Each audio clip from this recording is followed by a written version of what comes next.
Hello dear students. So today we will discuss our very important topic, that is lens maker formula. So this formula is used by the manufacturers to design the lens of required focal length of a given material having a refractive index, having some refractive index. Okay. So let me plot a diagram and then we will solve the question. Okay. So this is a diagram you can see here. This is a double convex lens. Okay, this is a optical center.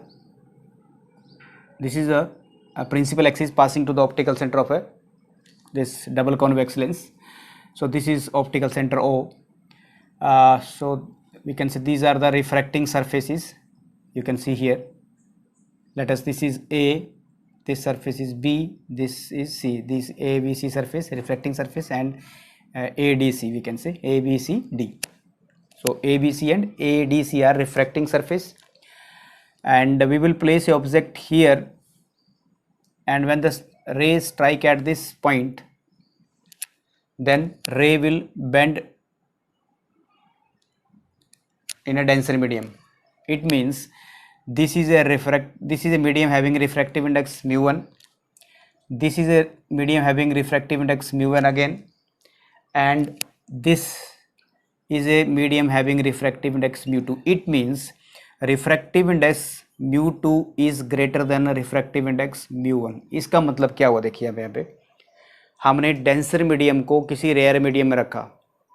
किसी denser medium मतलब किसी ऐसे material को, जैसे lens लिया हमने, उसका refractive index, glass है ये, इसका रिफ्रैक्टिव इंडेक्स ज़्यादा है तो उसको हमने रेयर मीडियम में रखा. ठीक है, और उसके बाद हमने लेंस मेकर फॉर्मूले को डिराइव किया. तो इसके लिए सबसे पहले आपके पास साइन कन्वेंशन यूज करेंगे कि all the distances are measured from the optical centre. Distances measured in the direction of incident rays are considered as positive.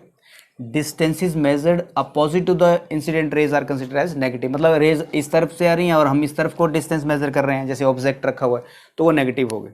ठीक है, और देखिए अब थर्ड पॉइंट देखिए.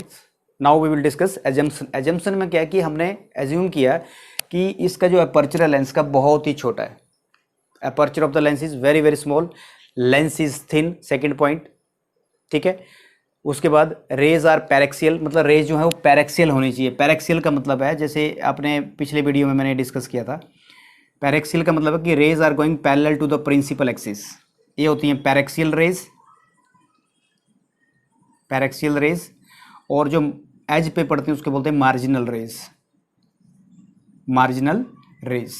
ओके, तो हम यूज करते हैं पैरेक्सियल रेज. अब देखिए, आप बोलेंगे कि आपने पॉइंट यहाँ पे लिया तो पैरेक्सियल कैसे हुआ? तो पैरेक्सियल इसलिए हुआ कि मान लो मैं इतना छोटा लेंस लिया हुआ है, ये इतना पतला सा लेंस लिया हुआ कि ऑब्जेक्ट जब रे जा रही तो ऐसे लग रहा है कि ये प्रिंसिपल एक्सिस के पैरेलल जा रही हैं. इसलिए हम प्रूव करने के लिए बड़े वाला साइज़ का लेंस यहाँ पे बोर्ड में बनाया हुआ है, आपकी नोटबुक में बनाया होगा, ठीक है, क्लास में टीचर ने बनाया होगा. तो इसलिए बनाते हैं क्योंकि हमें, नहीं तो इसको सॉल्व कैसे करोगे आप, रे कैसे दिखाओगे कि इंसिडेंट कहाँ से हुई, रिफ्रैक्टेड कहाँ से हुई. Otherwise we are taking very small and thin lens, very thin lens we are taking having small aperture. ठीक है, तो इसमें हमने एजम्पशन किया कि ऑब्जेक्ट जो है that should lie on the principal axis, aperture of the lens should be very small, rays must be paraxial. तो इन कुछ चीज़ों का हम ध्यान रखेंगे. उसके बाद हम सीधे टॉपिक पे आते हैं, हम स्टार्ट करते हैं मैथमेटिकल लिखना. ठीक है, अब देखिए, जब मैंने, अब यहाँ पे देखो, यहाँ पे जो फोकल लेंथ आएगी आपके पास इस फॉर्मूले में, लेंस मींस जो लेंस मेकर फॉर्मूला है, उसमें जो फोकल लेंथ है वो रिलेट करते हैं किसके साथ? रिफ्रैक्टिव इंडेक्स के साथ, और दूसरा वी कैन से रेडियाई और curvature of the refracting surfaces. ठीक है, जैसे इसका फॉर्मूला देखिए यही है. इसका फॉर्मूला लास्ट में ये प्रूव करेंगे, 1/f is equal to μ2/v minus μ1/u is equal to into 1/r1 minus 1/r2. तो ये जो फोकल लेंथ है इसको रिलेट करेंगे रिफ्रैक्टिव इंडाइसिस के साथ, मतलब दो रिफ्रैक्टिव इंडेक्स हैं.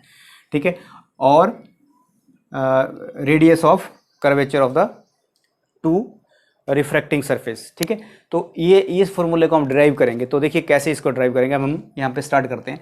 अब देखिए सबसे पहले जब हमने ये वाला सरफेस लिया, रिफ्रैक्शन एट, देखिए यहाँ से स्टार्ट कर रहा हूँ मैं, refraction at refracting surface, refracting surface A B C, ठीक है। I am highlighting this point, refracting surface at refracting surface A B सी।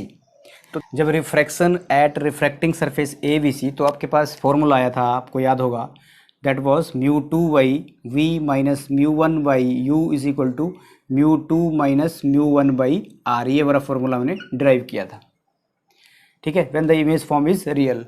और वर्चुअल तो भी यही फॉर्मूला आएगा हमारे पास। लेकिन अगर आपने जब ये सरफेस लिया था हमने कॉन्वेक्स सरफेस, ये वाला सरफेस, तब हुआ था ऐसा। लेकिन अगर आपने कॉन्वेक्स सरफेस, कॉनकेव सरफेस लिया, तब आपके पास यहाँ पे ये अपोजिट हो जाएगा, यहाँ पे μ1 आ जाएगा, यहाँ पे μ2 आ जाएगा, ठीक है, यहाँ पे μ1 माइनस μ2 आ जाएगा, तब आपका फॉर्मूला रिवर्स हो जाएगा। तो ये इस फॉर्मूले से हम इसको, इस मेथड को यूज़ करेंगे यहाँ पे। So refraction, when refraction at refracting surface A B C, then the formula obtained is μ2/v minus μ1/u is equal to μ2 minus μ1/r। तो ये जो आ गया आपके पास just standard formula, this is just a standard formula. आप देखिए, अगर आपके पास ये स्टैंडर्ड फार्मूला है, तो हुआ क्या यहाँ पे, जब ये ऑब्जेक्ट यहाँ से रिफ्रैक्ट किया, तो अगर ये सरफेस नहीं होता, हमने पहले ये सरफेस लिया कि यहाँ से रिफ्रैक्ट हुआ, तो ये डेंसर मीडियम है, तो डेंसर मीडियम से ये नॉर्मल ड्रॉ करेंगे, तो ये नॉर्मल यहाँ पे पड़ेगा, तो ये रे जो है बेंड की, देखिए आप, यहाँ से सीधी इस रे को सीधे जाना था, लेकिन ये बेंड की। अब हुआ क्या, this is very very interesting, ध्यान से देखना। तो इसका मतलब ये रे, अगर ये सरफेस ना होती, तो ये रे सीधी, ये देखिए ऐसे करके ये रे सीधी यहाँ पे आ जाती, और इसकी इमेज यहाँ पे बनती I1। क्लियर। तो इसको मैं ऐसे दिखा देता हूँ, क्योंकि हमारे पास तो सरफेस है अभी, लेकिन अगर ऐसा नहीं होता तो ये रे डायरेक्ट यहाँ पे आती। इसका मतलब यहाँ से all the distance are measured from the pole, तो ये डिस्टेंस क्या होती है आपके पास, v1 डिस्टेंस होती है यहाँ से यहाँ तक ये। क्लियर। अब ये सरफेस यहाँ से रिफ्रैक्ट हुई, तो इसका मतलब नॉर्मल ड्रॉ करना पड़ेगा। तो हमारा जो नॉर्मल आएगा, देखिए आप, ये नॉर्मल यहाँ से ड्रॉ करेंगे, इसी सरफेस से, देखो normal will be drawn and it will be here. So normal is always at C. आपको पता है कि नॉर्मल कहाँ पे बनेगा, सी पे। तो इसका मतलब ये आपके पास बन गया नॉर्मल एम, ये नॉर्मल एम। और यहाँ पे अब देखो, अब ये अगर ये रिफ्रैक्टिंग सरफेस हमने ले लिया, तो क्या होगा, उससे पहले एक बहुत ही इंपॉर्टेंट पॉइंट जहाँ से आपको मेन याद रखना है। आप देखिए, जब ये ऑब्जेक्ट था और ये इसकी इमेज बनी, तो फॉर्मूले में क्या वैल्यू पुट करेंगे हम, ये देखिए, अब इसकी इमेज v1 है, तो यहाँ पे हम v1 लिख देंगे। तो इसका मतलब, तो यहाँ पे आ जाएगा v1, ठीक है। यहाँ पे मैं चलो इसको स्टैंडर्ड लेता हूँ, एक और फॉर्मूला लिखता हूँ, μ2/, ये बन गया आपके पास v1, और μ1/, फॉर्मूला क्या आपके पास u। ये देखिए, यहाँ से लेके यहाँ तक डिस्टेंस क्या है आपकी, u है, ऑब्जेक्ट डिस्टेंस। तो इसको मैंने u ही रहने दिया, और वो फॉर्मूला μ2 माइनस μ1/r1 हो जाएगा, क्योंकि ये रेडियस क्या है इस तरफ का, r1 है। तो यहाँ से यहाँ मैं डिस्टेंस क्या ले रहा हूँ, यहाँ से लेके यहाँ तक r1, ये देखिए रेडियस ऑफ कर्वेचर r1। तो ये इक्वेशन आप फर्स्ट मान लीजिए, अभी जैसे फर्स्ट इक्वेशन, ठीक है। अब देखिए, अब when refraction takes place at surface ADC, तब क्या होगा, रिफ्रैक्शन, देखिए आप, रिफ्रैक्शन एट रिफ्रैक्टिंग सरफेस, कौन सी सरफेस है, ADC। आप देखिए हुआ क्या यहाँ पे, इसका मतलब क्या हुआ, अब रिफ्रैक्शन इस सरफेस में हो रहा है, ठीक है, surface ADC surface, refracting surface अब आपके पास ADC है। इसका मतलब हमने ये सरफेस मान लो रख दिया यहाँ पे, क्योंकि ऑलरेडी है लेंस, तब आपके पास रिफ्रैक्शन कैसी होगी। तो देखिए उस टाइम क्या होगा, उस टाइम देखिए आप, यहाँ से रिफ्रैक्शन होगी, उस टाइम आपकी यहाँ से रिफ्रैक्शन होगी, और ये यहीं कहीं नॉर्मल, यहाँ से इस पॉइंट के ऊपर रिफ्रैक्शन होगा। इसका मतलब यहाँ से नॉर्मल ड्रॉ करना पड़ेगा हमें। तो normal is drawn at this particular point, ये देखिए नॉर्मल एट एन, ये एम मान लो, ये एन मान लो, ठीक है, ये एन मान लो और ये एम मान लीजिए आप। तो यहाँ पे भी नॉर्मल पड़ गया, और ये आपके पास रेयरर मीडियम है देखिए, और आपके पास ये डेंसर मीडियम है, तो it is bending away from the, ये नॉर्मल है तो नॉर्मल से अवे, तो देखो यहाँ पे पड़ी ये इमेज, इसकी इमेज आई आ गई, this image is now I image. इसका मतलब क्या हुआ आपके पास, ये देखिए ये इमेज आई बनी आपके पास, ये आई वन था, ये आई, तो जब ये सरफेस रख दी तो आपके पास इमेज ये बनी, ये आपको ध्यान रखना है, ठीक है, ये इमेज आपकी आई बनी। इसका मतलब इस formula, this is a standard formula, ये आपके पास स्टैंडर्ड फॉर्मूला है, ये मैंने यहाँ लिख देता हूँ मैं, स्टैंडर्ड फॉर्मूला, ठीक है, स्टैंडर्ड फॉर्मूला था आपके पास ये वाला। अब इसमें वैल्यू पुट करेंगे हम, तो हम refraction at refracting surface ADC, तो आपके पास फॉर्मूला क्या बनेगा, म्यू, देखिए म्यू टू की जगह क्या आ जाएगा, म्यू वन बाई वी है, तो आपके पास इमेज क्या बनी, अब आपके पास इमेज V बनी, देखिए यहाँ से लेके यहाँ तक इमेज V आ गया, ये आई। इसका मतलब इस इमेज के लिए ये ऑब्जेक्ट बना, ये वर्चुअल ऑब्जेक्ट बना, इसका मतलब यहाँ कहीं ऐसी सरफेस होगी, ऐसी देखिए, इसका मतलब ये जो रे आ रही है ना यहाँ से, तो ये जो आपके पास रे बेंड हुई, इसको लगेगा कि ये रे कहीं इधर से आ रही है, इधर से आ रही है, जबकि ये आपके पास वर्चुअल ऑब्जेक्ट बन गया। इसका मतलब ये रे जो है, जो पीछे आ रही है आपके पास रे, ठीक है, तो ये कहीं यहाँ से आ रही है, ये ऑब्जेक्ट यहाँ पे रखा हुआ, कहीं ये ऑब्जेक्ट यहाँ पे रखा हुआ, इसलिए इसकी इमेज यहाँ पे बन रही है ऐसा, इसलिए हमने इसको V ले लिया और इसको हमने V1 ले लिया। तो this is a virtual object और दिस इज़ ए इमेज। इसका मतलब इस जो इमेज आई उसको लगेगा कि ये ऑब्जेक्ट है, इसके लिए ऑब्जेक्ट बनेगा और ये इसकी इमेज आएगी, ये इस चीज़ का अपने ध्यान रखना है। क्लियर? जब ऐसी सरफेस बनेगी, रिफ्रैक्टिंग सरफेस ऐसे बनेगी कॉनकेव टाइप, तो उसके लिए लगेगा कि ये ऑब्जेक्ट है और उसकी इमेज है, तो उसके लिए मैंने V लिख दिया, देखो ध्यान से देखना, दिस इज़ V, ठीक है। तो उस टाइम आपके पास जो फॉर्मूला आएगा दैट इज़ म्यू टू की जगह म्यू वन आ जाएगा, और V जो आपके पास क्या है, इमेज क्या है आपके पास, ये है V है, और फॉर्मूले में म्यू वन बाई, तो म्यू वन की जगह आ जाएगा म्यू टू, क्योंकि हम दूसरी सरफेस में अभी, म्यू टू बाई यू की जगह क्या आ जाएगा, ऑब्जेक्ट क्या है ये V1, क्योंकि इसके लिए ऑब्जेक्ट, तो यहाँ पे लिखेंगे V1 इज इक्वल टू, बाकी फिर से यहाँ से म्यू टू की जगह mu one minus mu to की जगह म्यू वन की जगह mu two divided by R1 की जगह R2 हो जाएगा। This is equation number second. Clear? तो आपके लिए बस यही था कि ये जो इमेज बनी इसके लिए ऑब्जेक्ट बनेगा, मीन्स ये ऐसे लगेगा इसको कि ऑब्जेक्ट यहाँ पे रखा हुआ है डेंसर मीडियम में, ठीक है। और ये जो रे पड़ी इसका, ये देखो अबे फ्रॉम द नॉर्मल, ये नॉर्मल है तो इसके कितनी दूर आ गई ये बेंड, कितनी बेंड कर गई ये रे, ठीक है। So let us on adding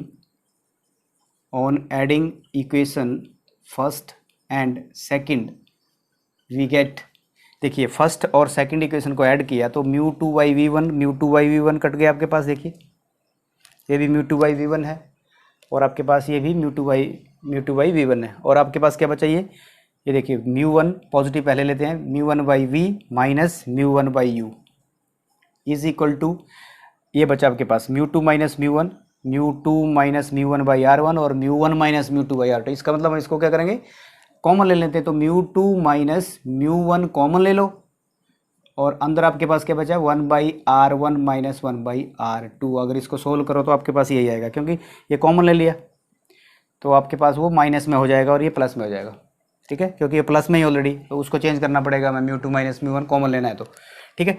so इसका मतलब यहाँ भी म्यू वन भी कॉमन है, तो बचा आपके पास 1/V minus 1/U is equal to mu two minus mu one by mu one into ये बचा आपके पास 1/R1 माइनस 1/R2। ये आपके पास रिजल्ट आ गया। इसको देखिए, अब अगर हम यहाँ पे सपोज करें कि अगर if object lies at infinity, मतलब u अगर आपका इन्फिनिटी में हो तो जो आपकी इमेज बनेगी वो f पे बनेगी। कैसे, ये देखिए आप, ये आपके पास लेंस है, कॉन्वेक्स लेंस लिया हमने, डबल कॉन्वेक्स लेंस लिया हुआ है, ठीक है। अगर ऑब्जेक्ट आपका इन्फिनिटी पे, मान लो ये ऑब्जेक्ट इन्फिनिटी पे है, तो इमेज कहाँ बनती है? फोकस पे। इमेज कहाँ बनेगी? ये एफ के पास, तो फोकल लेंथ क्या हुई? एफ। तो इसका मतलब वी किसके बराबर आ जाएगा? एफ के बराबर आ जाएगा। ये देखिए, जब ऑब्जेक्ट आपका इन्फिनिटी पे होगा तो इमेज आपकी फोकस पे बनेगी, तो फोकल लेंथ क्या आ गई आपके पास? एफ। तो वी किसके बराबर आ जाएगा? एफ के बराबर।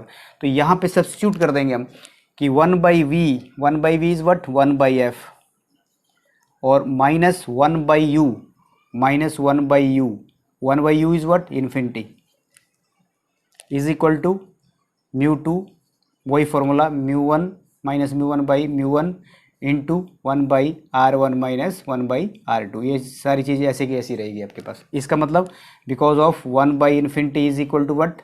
0, ठीक है। किसी भी इनफाइनाइट चीज़ से किसी कम चीज़ को डिवाइड करेंगे तो आपके पास 0 आएगा अप्रोक्सीमेटली, ठीक है। तो आपको क्या लिखेंगे यहाँ पे? ये फॉर्मूला बन गया 1/f is equal to μ2 minus μ1/μ1 into 1/r1 minus 1/r2।